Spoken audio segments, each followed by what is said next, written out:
Si je parle des langues des hommes, et même celles des anges, mais que je n'ai pas l'amour, je suis un cuivre qui résonne, ou une cymbale qui retentit.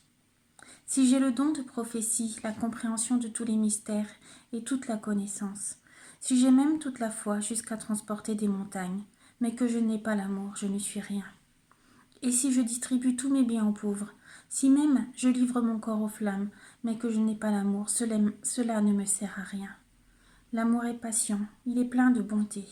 L'amour n'est pas envieux, l'amour ne se vante pas, il ne s'enfle pas d'orgueil, il ne fait rien de malhonnête, il ne cherche pas son intérêt, il ne s'irrite pas, il ne soupçonne pas le mal. Il ne se réjouit pas de l'injustice, mais il se réjouit de la vérité. Il pardonne tout, il croit tout, il espère tout, il supporte tout. L'amour ne meurt jamais. Les prophéties disparaîtront, les langues cesseront, la connaissance disparaîtra.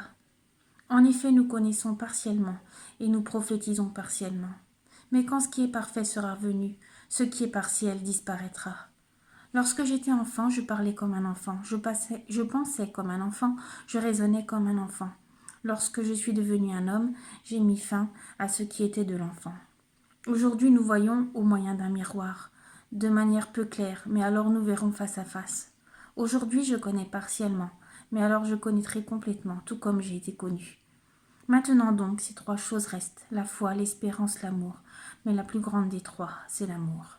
1 Corinthiens, chapitre 13, pardon.